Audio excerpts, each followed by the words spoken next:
Welcome to our class Deep Insights. Say major paper 4th semester education honors ର ତୁମର unit 2 ର କିଛି filling the blanks type ବା short type question discussion କରାଯାଉଛି। ବର୍ତ୍ତମାନ ତୁମ ସ୍କ୍ରିନ୍ ସାମ୍ନାରେ ଫାର୍ଷ୍ଟ କ୍ୱେଶ୍ଚିନ୍ ଯେ ଡ୍ୟାଶ ଦକ୍ଷତା ନିମନ୍ତେ ନିପୁଣ ଭାରତ ଯୋଜନା 21 ଆରମ୍ଭ କରାଯାଇଥିଲା। ପଠନ ଓ ସଂଖ୍ୟା ଜ୍ଞାନ ଜାତୀୟ ପାଠ୍ୟକ୍ରମର ରୂପରେଖ ଡ୍ୟାଶ ଢାଞ୍ଚାରେ ପରିଚାଳିତ ହେବ ବୋଲି ଧାର୍ଯ୍ୟ କରାଯାଇଥିଲା।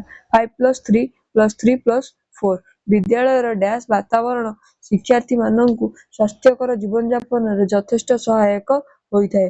ସ୍ୱାସ୍ଥ୍ୟମୟ ପ୍ରି ସ୍କୁଲ ଶିକ୍ଷାକୁ ଓଡ଼ିଆରେ କଣ କୁହାଯାଏ? ଯେ ପ୍ରାଥମିକ ଶିକ୍ଷା ବା ପ୍ରାକ୍ ବିଦ୍ୟାଳୟ ଶିକ୍ଷା। ରାଷ୍ଟ୍ରୀୟ ଶିଶୁ ଅଧିକାର ସୁରକ୍ଷା ଆୟୋଗର ସଂକ୍ଷିପ୍ତ ନାମ NCPCR। ଶିଶୁମାନଙ୍କର ଶାରୀରିକ ଓ ମାନସିକ ଏବଂ ସାମାଜିକ ବିକାଶ ପାଇଁ ଆବଶ୍ୟକ ତତ୍ତ୍ୱକୁ ଡ୍ୟାଶ କୁହାଯାଏ। ଶିଶୁ ଯତ୍ନ ଅଙ୍ଗନବାଡି କେନ୍ଦ୍ରଗୁଡ଼ିକୁ ଡ୍ୟାଶ ପରିଚାଳନା କରନ୍ତି। ଅଙ୍ଗନବାଡି କାର୍ଯ୍ୟକର୍ତ୍ତା। ଶିଶୁଙ୍କର ଖେଳ ଓ ଶିକ୍ଷାର ମାଧ୍ୟମକୁ ଡ୍ୟାଶ କୁହାଯାଏ। ଖେଳ ଉପକରଣ। ରାଷ୍ଟ୍ରୀୟ ଶିଶୁ ଅଧିକାର ସୁରକ୍ଷା ଆୟୋଗ NCPCR ପଠନ କରାଯାଇଥିବା ବର୍ଷଟି କଣ? ତ ତୁମର ସେଟା ଅଛି 2007। ଶିଶୁଙ୍କର ମାନସିକ ସ୍ଥିତି ବୁଝିବା ପାଇଁ ବ୍ୟବହୃତ ଖେଳ ଗୁଡ଼ିକ କଣ? ମନସ୍ତାତ୍ତ୍ୱିକ ଖେଳ ବୋଲି ତାକୁ କୁହାଯାଏ। ଓଡ଼ିଶାରେ ଅଙ୍ଗନବାଡି କେନ୍ଦ୍ରଗୁଡ଼ିକ ଡ୍ୟାଶ ବିଭାଗ ଦ୍ୱାରା ପରିଚାଳିତ ହୁଏ।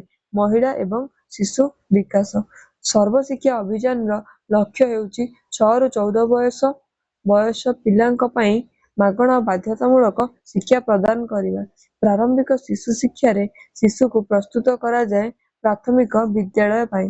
ICDS କାର୍ଯ୍ୟକ୍ରମ ଭାରତ ସରକାରଙ୍କର ମହିଳା ଏବଂ ଶିଶୁ ବିକାଶ ମନ୍ତ୍ରାଳୟ ତରଫରୁ ପରିଚାଳିତ ହୁଏ।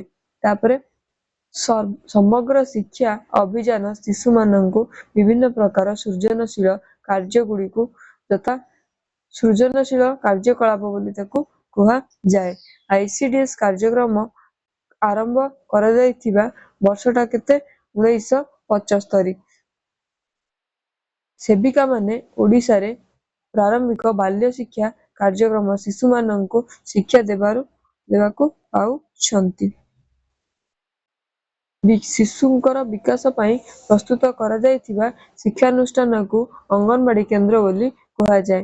ICDSର ମୁଖ୍ୟ ଉଦ୍ଦେଶ୍ୟ ହେଉଛି ପୋଷଣ, ଟୀକାକରଣ ଏବଂ ପ୍ରାଥମିକ ଶିଶୁ ଶିକ୍ଷା। ଶିଶୁମାନଙ୍କ ପାଇଁ ପ୍ରସ୍ତୁତ କରାଯାଇଥିବା ବିଶେଷ ଶ୍ରେଣୀଗୃହଗୁଡ଼ିକ ବାଲବାଟିକା ବୋଲି ତାକୁ କୁହାଯାଏ। 5 ବର୍ଷରୁ କମ୍ ବୟସ ପିଲାଙ୍କ ପାଇଁ ସର୍ବାଙ୍ଗୀନ ଶିକ୍ଷା ଯୋଜନା ହେଉଛି ନିପୁଣ ଭାରତ। ଅଙ୍ଗନବାଡି କେନ୍ଦ୍ରରେ ପିଲାଙ୍କୁ ଯେଉଁ ଖାଦ୍ୟ ଯୋଗାଣ କାର୍ଯ୍ୟକ୍ରମ ଚାଲିଛି ତାହାର ନାମ ହେଉଛି ସୁଷମ ଖାଦ୍ୟ ପରିପୂରକ ପୋଷଣ।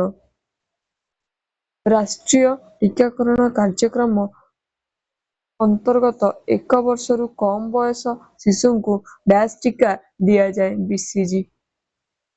ନିପୁଣ ଭାରତ କାର୍ଯ୍ୟକ୍ରମର ଲକ୍ଷ୍ୟ ହେଉଛି ପ୍ରାଥମିକ ଶ୍ରେଣୀର ପିଲାଙ୍କୁ ମୌଳିକ ସାକ୍ଷରତା ଏବଂ ସଂଖ୍ୟା ଜ୍ଞାନ ଦକ୍ଷତା ଶିଖାଇବା।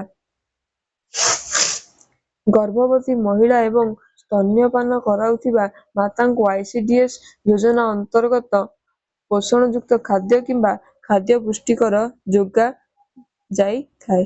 ତ ଇଏ PDF ର ବି ଯଦି ତୁମର ଲିଙ୍କ ଦରକାର ଅଛି ତ କମେଣ୍ଟ ସେକ୍ସନରେ କମେଣ୍ଟ ଦେଲେ ଏଇଟା ତୁମକୁ ଟେଲିଗ୍ରାମ ଚ୍ୟାନେଲରେ ପ୍ରୋଭାଇଡ କରାଯାଇ ପାରିବ।